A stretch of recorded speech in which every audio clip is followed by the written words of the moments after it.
Hey everybody, Rhadamant here. Thanks for tuning in to episode 10 of Kerbal Space Program. So last episode we did a Mun landing, and this episode we have a mission to rendezvous vessels on the Mun. So I am going to have a rover. So what I'm going to do is go into field science and unlock the field science. And then I'm going to get specialized control, and then I'm going to get specialized construction. And this will allow me to design a rover lander system.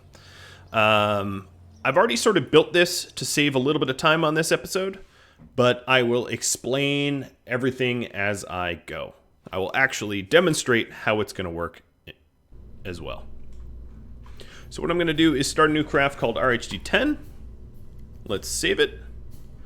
And then I'm going to get rid of a lot of stuff. So RHD-10 will be sort of reinventing the wheel. This mission is going to be a little bit more complicated than missions previous, because there's going to be a rover involved. So we're going to have different engines here. We're going to aim to engine brake our way back to Kerbin. We're still going to use parachutes though. So with that in mind, I'm going to add drogue chutes here, and then radials here, and lower the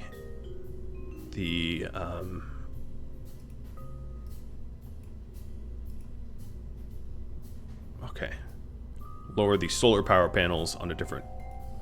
Okay, so that all looks good. Good. Then I'm going to add in my rover, which is part of a subsystem.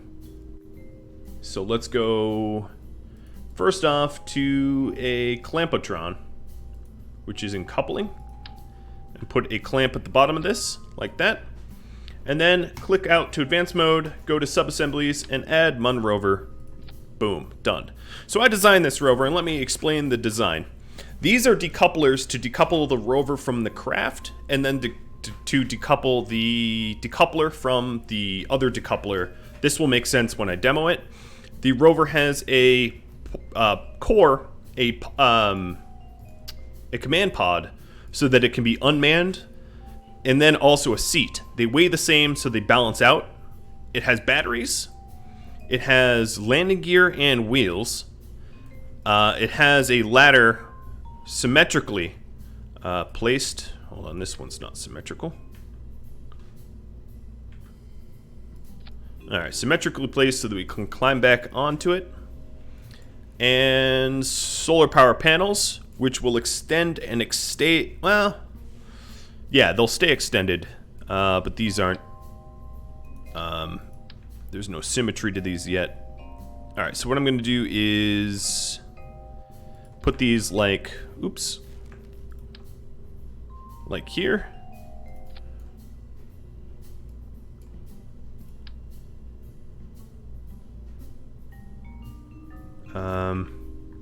Let me fine-tune this. Okay. This needs to move over a little bit. And these will need to actually retract, because we won't be able to recouple. So let me redesign this just a little bit.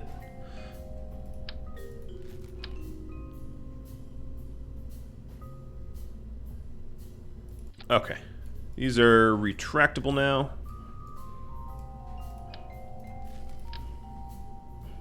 I'm going to do the 1x6s. Good. And then, last but not least, we're going to want the ability to communicate.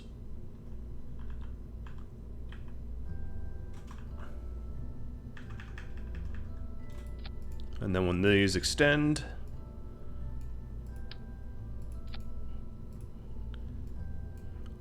now it can clip a little bit, but I actually like to design it so that it doesn't clip that much, to be a little bit more realistic. And I'm going to add 2 of them for symmetry. There we go. That looks lovely to me. The wheels are going to be a little weird, but alright, let me demonstrate first and foremost. So I'm going to show these extended, and then I'm going to grab the new landing struts that I just unlocked and place them on my ship so that they're right about at the same height as my lander. Okay, that looks about right.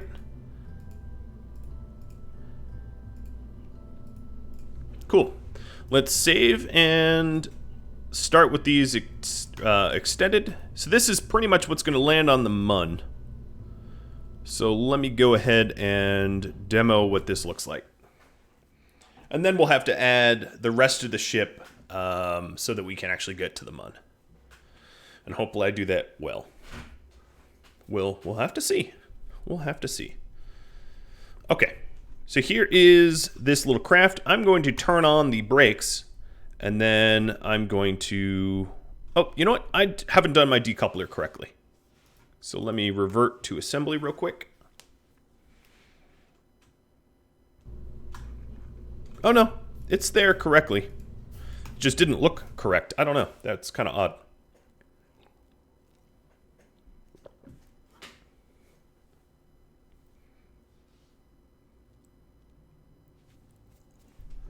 All right, please let my slapdash engineering work correctly. So we'll turn on the brake group.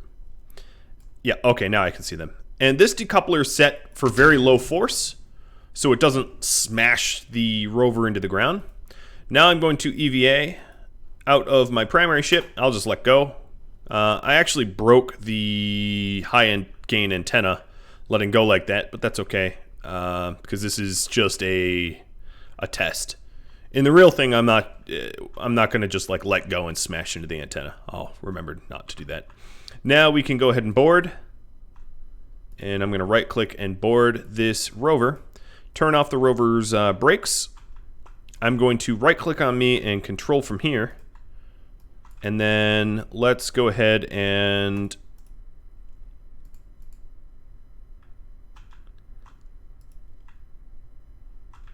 enable these engines. I'm going to have to adjust some of the steering here. So it's backwards, so direction reverse, direction reverse.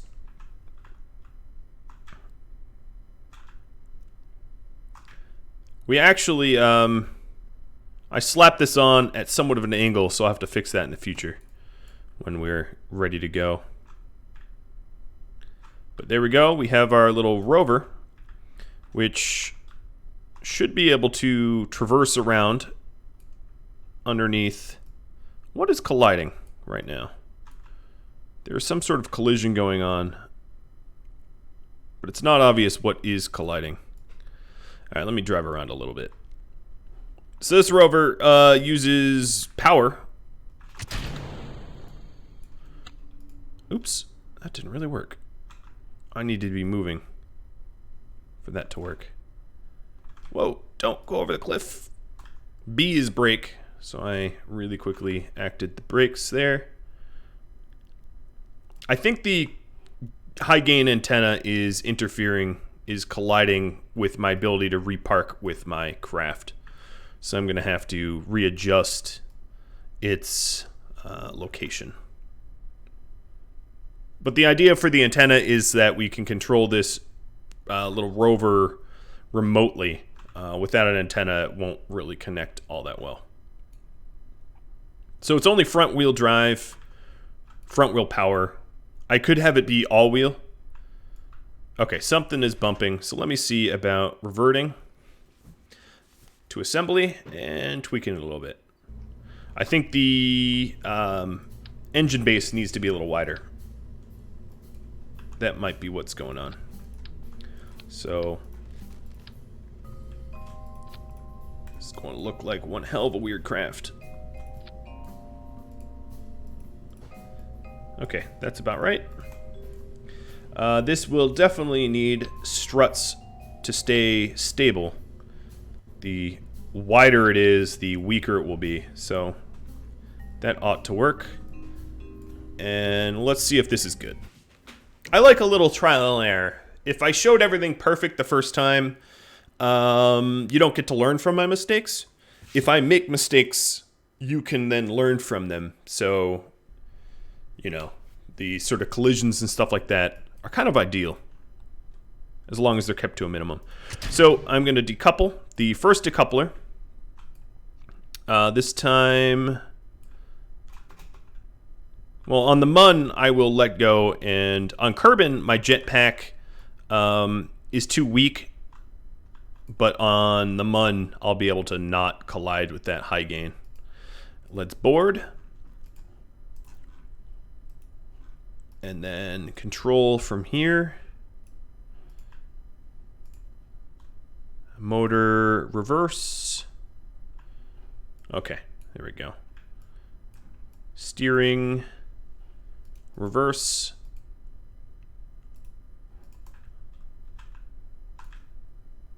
Oops. The backs are just sort of off right now. All right, now I'm going to decouple this decoupler. Oh, it actually didn't come off nicely.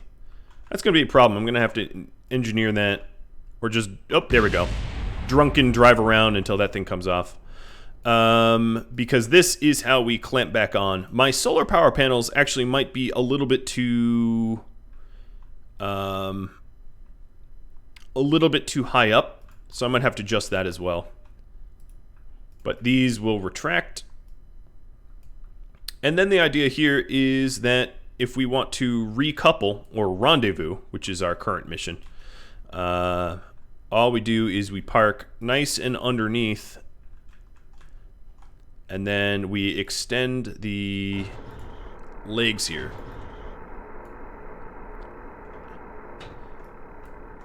And boom, we have reconnected the rover to the lander.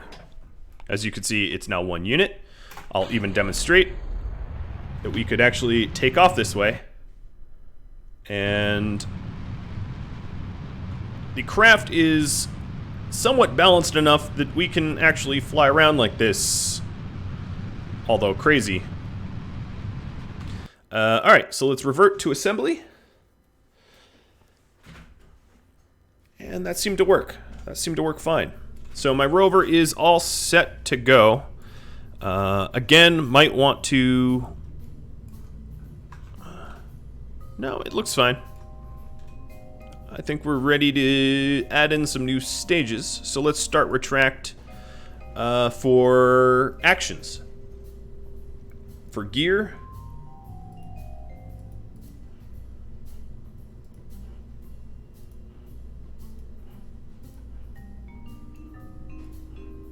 Okay. I'm going to have to be careful about this. I don't want to retract all the gear at once. So that looks good. Let's save that. Now we're going to need to get this thing to the Mun. Because my current contracts are plant a flag and rendezvous 2 vessels. So, yes. So as for the Mun landing, let's go ahead and add more decouplers.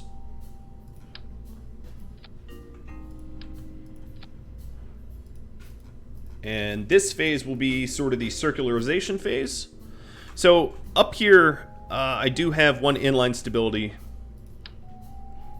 So what I'm going to do is a fuel adapter to go wide. And then more stability. My advanced stability. And then big old tanks. Where are my big tanks? Oh, what am I doing? I just created a bunch of tanks I didn't want because I was misclicking. Cool. That's good to have in the video. Show incompetence. Alright, so these big tanks, and let's see what our thrust to weight with the skiffs are.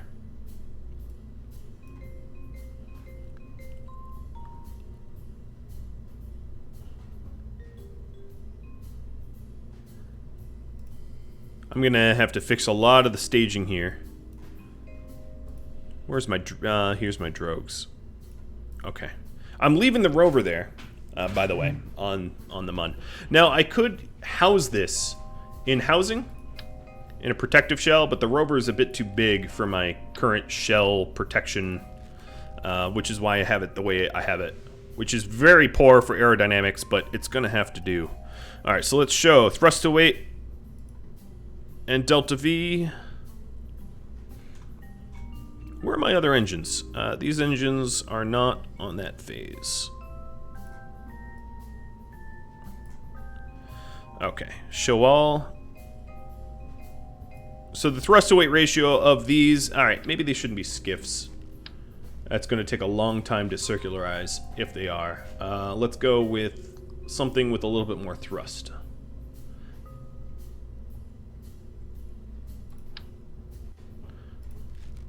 Skippers. Yeah, we'll have it be skippers.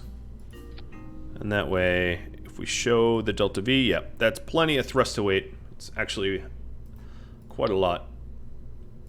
So we'll tie these together.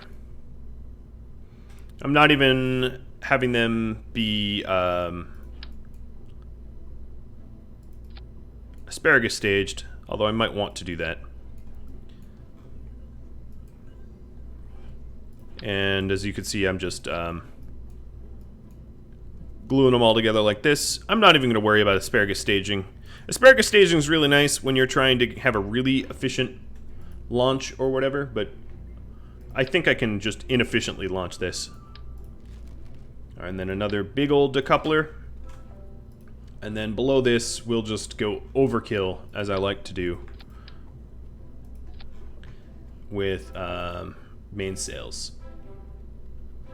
So mainsails, I think, are my highest thrust that I have.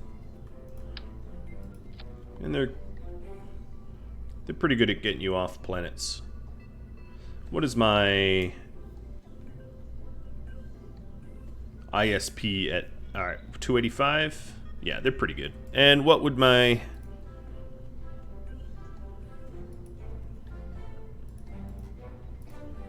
Alright, this is getting annoying. My thrust to weight here is greater than 1. Okay. Cool. Glue these together, so to speak. It's not really gluing, it's strutting, but close enough. Okay. So my delta V doesn't read out right now that it's extremely good, but it is... It's about to get better. I just need to fix some staging. So this goes... Oh, these are reversed. There we go. 7K. That's more like it. And then we're all set. So this mission is just rendezvous 2 vessels. That should do. That should do indeed. Alright, big old vessel thingy. Let's slap some winglets and call it a day. I hope I've done my math correctly.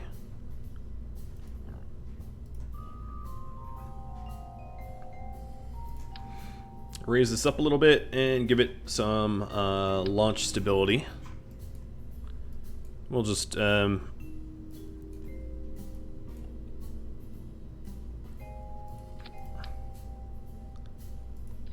we go. Put the launch stability on the bottom face, because otherwise it won't release. And this is one weird looking ship. There's a lot of ways to do this. This is my way. Go ahead and launch. And let's see if I've done everything correctly. If it's incorrect, we'll know pretty soon. Things will explode and I will fail.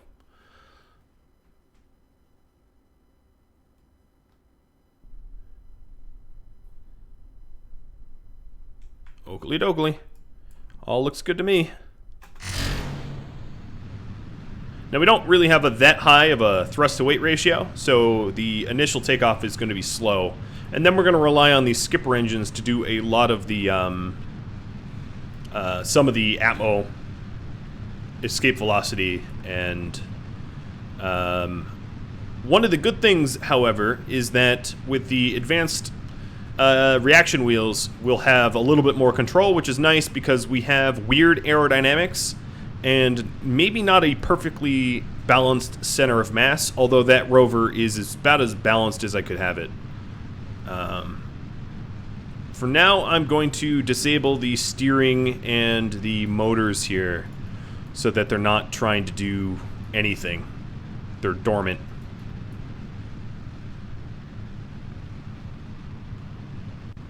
This thing seems to tilt okay. I'm going to tilt real gently. I'm going to take this quite gentle. You know what this rover doesn't have is lights. Whatever. It's a day rover. I'm not going to revert now and add lights. Starting to do my gravity turn.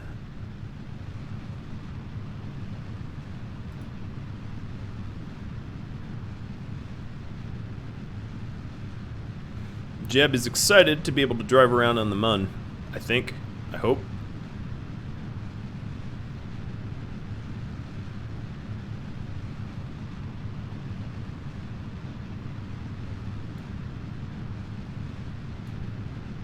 It's probably more turning than I need, but that's okay. It's been a pretty stable, for as large and weird and unwieldy as it is, it's been a pretty stable craft. Probably thanks to all the excessive strutting. The game can auto-strut, but I decided not to rely on that. Oh, I'm going to fix the stages. I just noticed the drogue chutes were above the main chutes.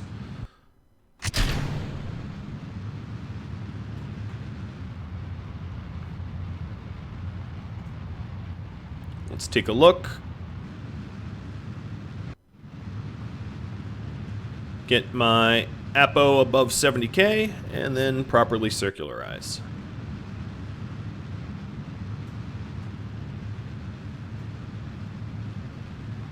I'm gonna push it a little bit more than what it currently is at.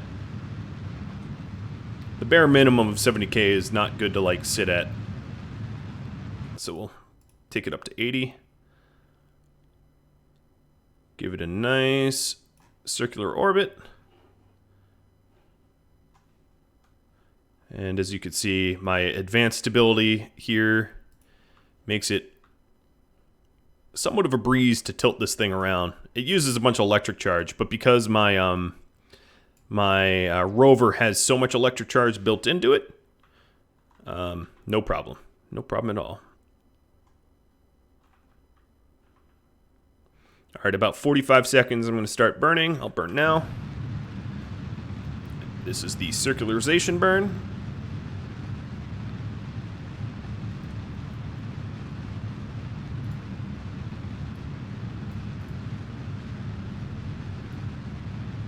Jeb is our good pilot here.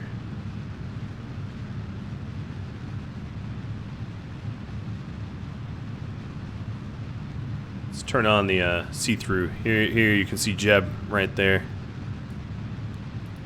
Inside. Alright, we're getting the circularization done. So there's a lot of different ways to do rovers. This is one way to do it. This rover design will allow us, hypothetically, we haven't made it work 100% yet, but hypothetically will allow us to reconnect. You can have the reconnect spot be on the front, be on the top. If you put it on the top, it helps to have landing struts to allow you to do that. And here's a test of my landing struts. Now that we're in space, it's not like they give drag or anything.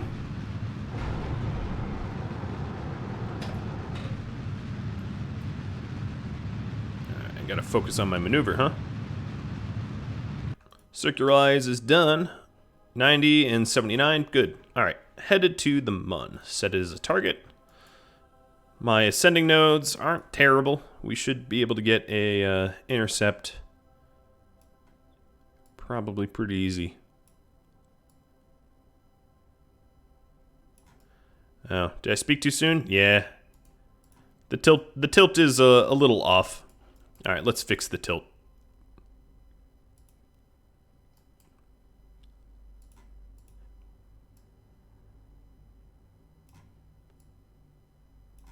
Alright, so here's the maneuver to fix the tilt. And this is just because I was experimenting with the landing struts and not fixing the tilt as we were flying. I should also probably hibernate my Stay Putnik core. I don't really need it working right now because it's not. I'm not using it, so I'll just hibernate it because it uses power when I'm not currently needing its probe. Okay, tilt burn is going in T-minus 10 seconds. Here we go. A little bit of a tilt burn.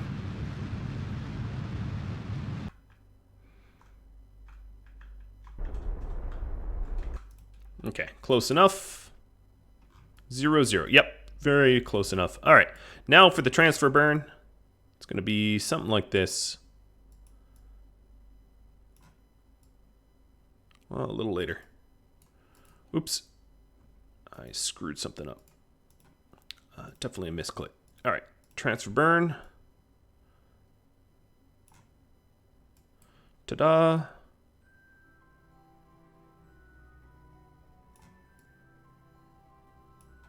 Trying to get a minimum periaps, but not too close. All right, that will work. Let's warp to next maneuver. It's a 30-second maneuver. So we'll T-minus 15 seconds to burn.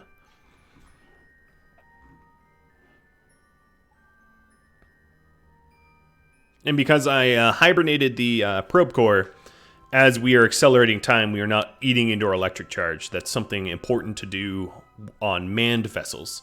On unmanned vessels, you'll probably need to generate power so that, you know, because if you're unmanned and you run out of power, you can no longer control your vessel. Unless, of course, you have like deployed solar panels and they start to absorb solar energy or something like that. All right. T-minus 15. Burn time.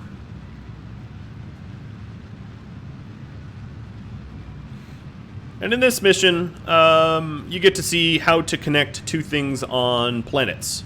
I use this sort of build method. I have a tutorial, actually, if you look up on the Steam guides, about how to base build. And the way I base build is I have a probe that is wide and stable enough to hook up to the bottom of bases, and what happens is then you can drive the base around and have it connect to other parts. And I'll eventually do this in this series for sure. It's just, that's a little beyond our tech point right now. All right, let's warp to the Mun intercept at 121 kilometers up. And here, as you can see, our connection to KSC. Hold on. If I extend one of these, boom, it goes from bad connection to full connection. That was why I added these beautiful antennas, is so that if we leave the rover on the surface of the Mun, we'll be able to actually use the rover. But of course, having it deployed right now makes it a risk for damage and collisions or whatever. Okay, cool. What, Nataus? Oh, I never abandoned Nataus's pod. That pod's empty, mind you. It's just I hadn't ditched it. All right, let's do a little circularization here. Burning retrograde at the maneuver node.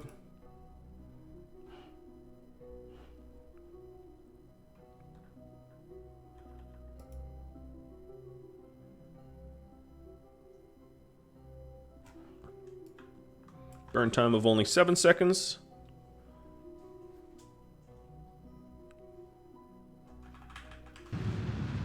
And it doesn't need to be perfect. It's just so that we can pick our landing spot.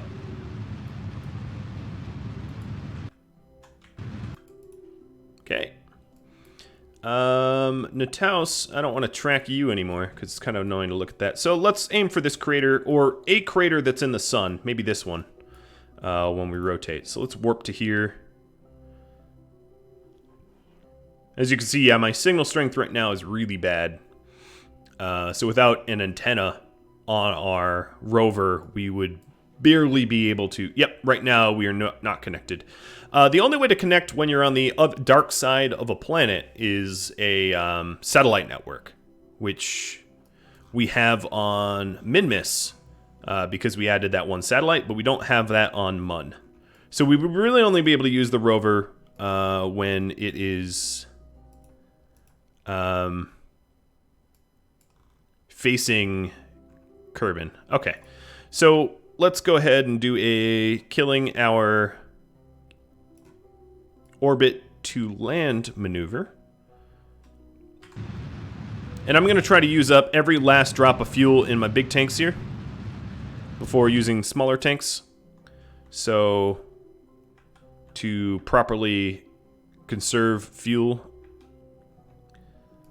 So I'm going to accelerate time. And now I am over the crater. Let's kill the horizontal velocity as much as we can. Using up as much fuel as we can. So we're coming down nice and vertical. Although the... Well, not that we should come in at an angle, but the improved landing struts that I have on this ship are a lot better than last ones. And we've used pretty much every last drop of fuel here.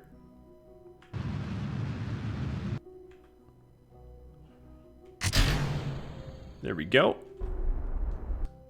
And I'm going to let that... I'm going to accelerate time. And let's go ahead and extend our landing gear. And this will explode below us. I'm going to slow down a little bit. We're getting ready to land here.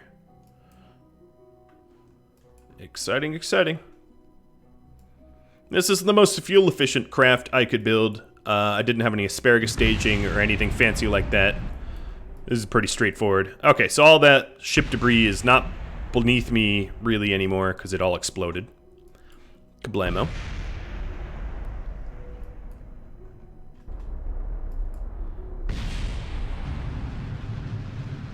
Now, I wish I was really good at suicide burns, but I'm not, so I'm going to slow my descent.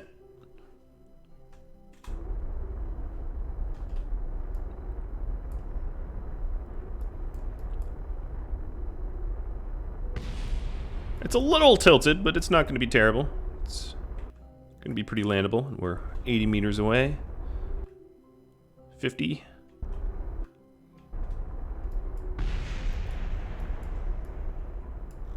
Yeah, we're sort of in a crater here.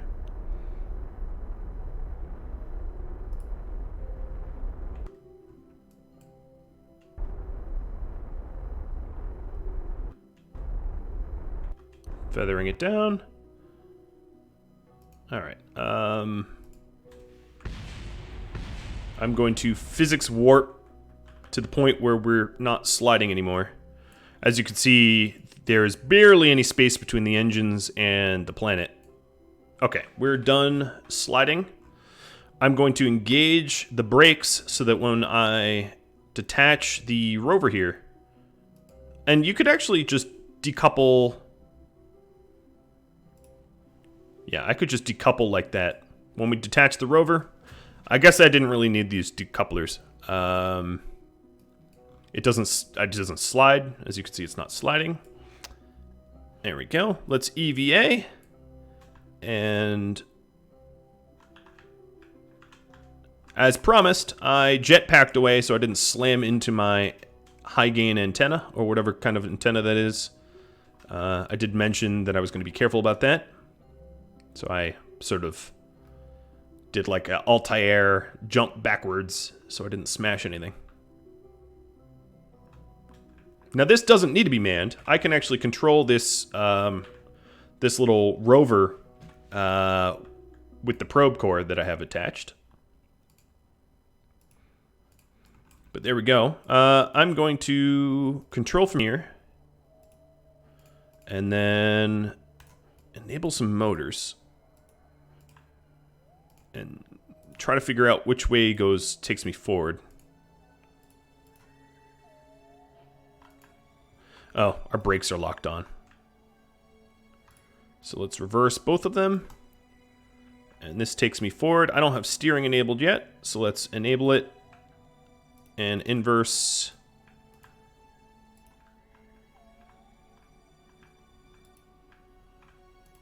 Okay, so now I have steering and engines. I'm going to extend everything. Let's slap the brakes on.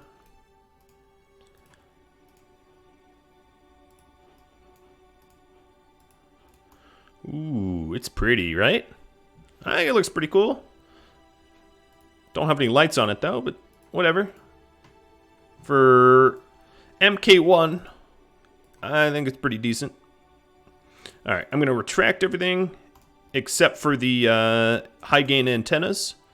And I'm going to decouple this. And try to get rid of the... Yep. Get rid of the decouplers. Alright, now I'm going to reattach this for my rendezvous mission. Which I hope works, because this did originate from the same mission. So I might need to actually relaunch this lander unit again, which would be really disappointing, but whatever. Okay, so let's realign it. Good old eyeballing. That looks close enough. Extend my lander legs.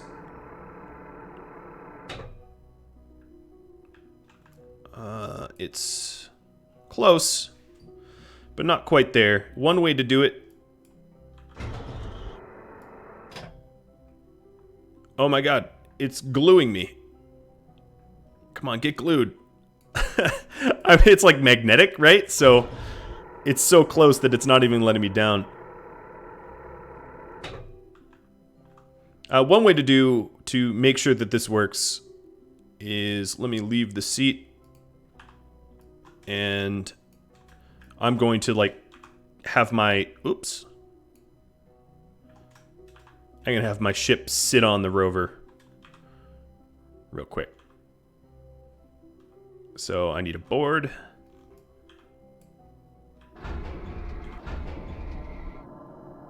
All right. So I don't think this counted for the mission, did it? Dock 2 vessels on or around. Attach 2 different vessels. Okay, that's fine. So what I'm going to do is detach this.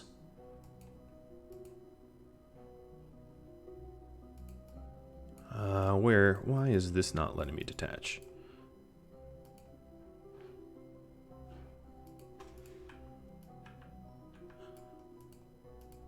Come on.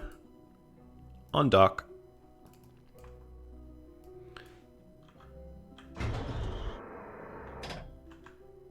And let's go ahead and control from here.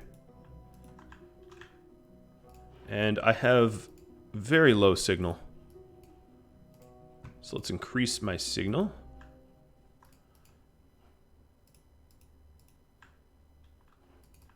And slowly drive away. This, of course, is unmanned. So let's slap the brakes on.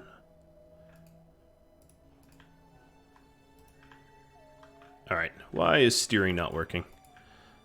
Steering enabled. I might need a control from something forward facing.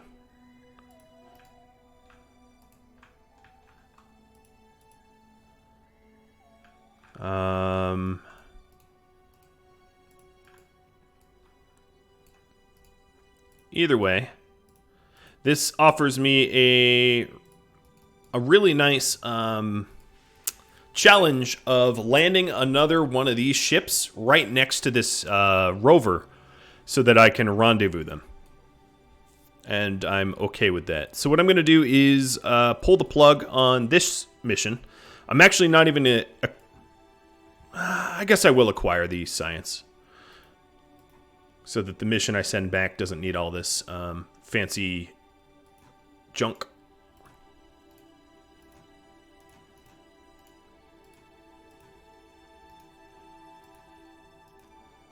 So I'll do the planted flag and all that stuff.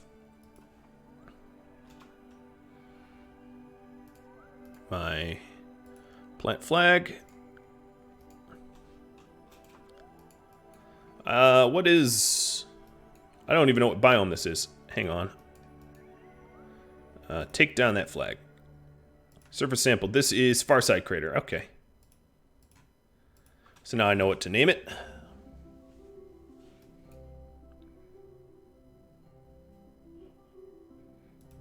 Mon Farside Crater.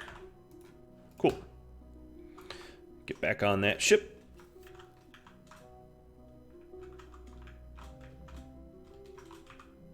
No! No! Tumbling down.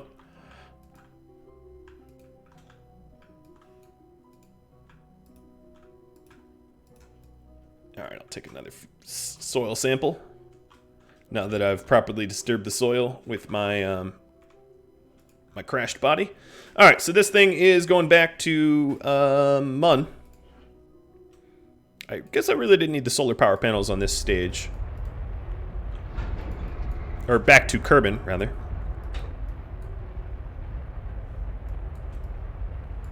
I didn't really blast off at the ideal time here. But what I can do is correct that.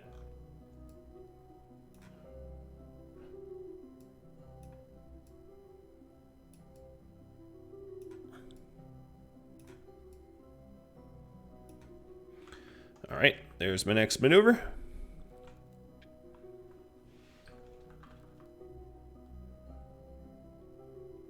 Having really powerful engines rather than the Terriers that I generally roll with makes this much easier.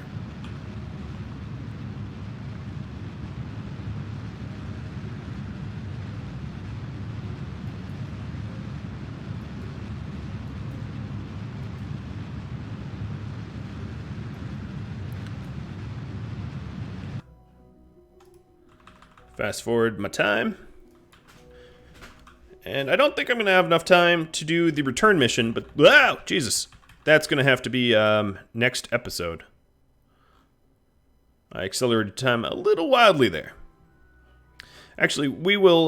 what I'll do is... I'll do a circularization at Periaps. This requires 500 Delta V. I have 13.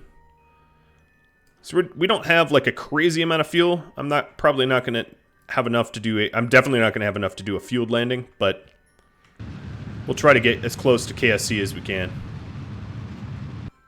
I just don't want to run out of fuel flying around out here, because I'm doing burns inefficiently.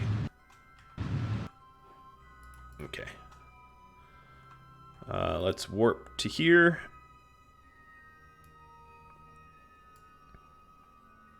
I have 700 Delta V left. So if I was to pseudo-circularize, that would cost me 500 of my 700.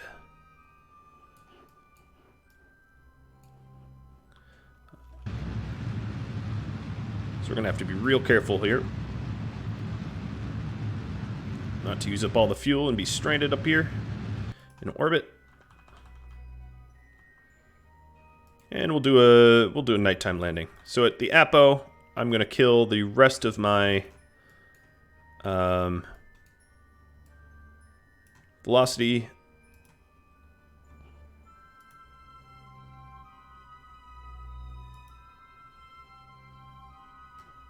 And we'll get sort of close. The only issue is I don't really have heat shields, so we'll see how this works.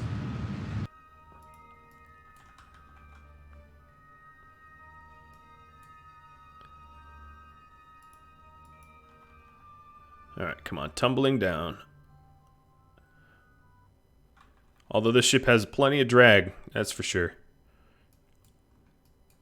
And we'll have the rockets go first because they're able to build up heat much better than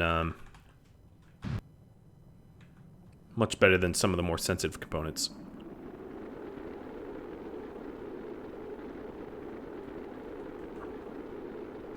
And as you can see, the rockets are overheating. I'm okay with them overheating. I don't really have a way of cooling them down. I could have added radiators. But we'll come on down like this.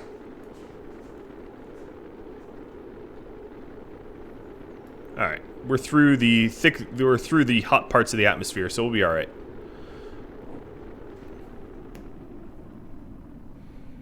And then drogue chutes, and then regular chutes. Alright, accelerating time.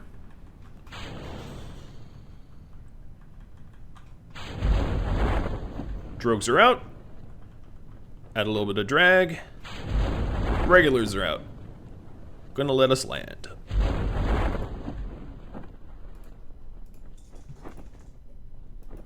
I might not have even done a crew report while I was there, but that's okay, because I have to go back. Oh boy. Well, that's a bummer. We don't have enough chutes to slow us down below 9, so we'll probably lose our swivel engines in our landing here. I guess I needed one more chute. Maybe the game will have mercy coming down right at the... I think actually these have a higher impact tolerance. But we'll see.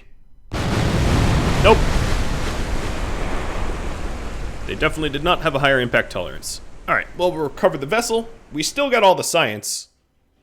The important bits didn't get destroyed. And we got pretty close to KSC, despite the fact that I had a very limited amount of fuel and no heat shields.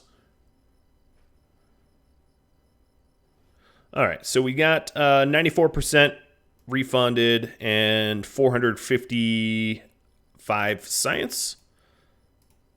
And that is all the time I have. So the idea for next episode will be a return mission with a stripped down version. Actually, I can strip down the ship right now. Let me go ahead and do that. I might as well, to show you what it will be like. So the return mission will be alright,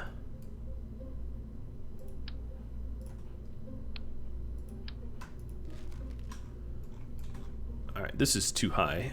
Lower that.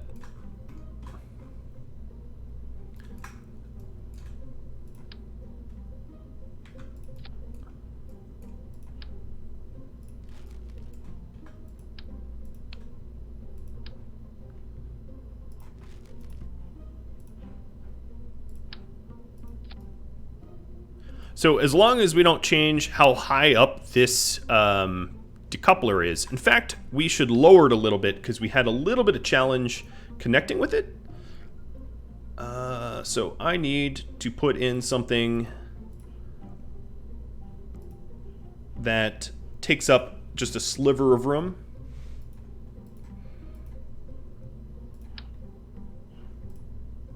Let me see. Coupling. Maybe like a decoupler that doesn't work or something. Let me think about this real quickly, because I don't think the fuel tanks can be slim enough. Yeah, it's still too fat, too thick. Structure. Yeah, something real slim. There's other parts I just don't have unlocked that would be ideal for this. Like just a battery bank will do, I think. And that will lower it enough so that we can couple with it more easily. So this will be the return mission. RHD 10.5. And yep. So now you know what I'm gonna do next episode already. Real ugly, ugly, ugly ship. Didn't mean to do that. Oh, come on. I didn't click that. Radial. Thank you. All right. The ship here is light enough that we should be able to land just fine because we removed a lot of the extra sciencey stuff. All right. So RHD 10.5, there it is. That will be our return mission where we couple with the rover that we sent this episode. I'm sure you all have tips, tricks, feedback, questions, comments, concerns, all that kind of stuff. Drop me a line. I am happy to answer, and I do hope that you tune in next time. Hopefully you learned something this episode about my crazy rover assemblies, and I'll catch you all later. Thanks for watching. Adios.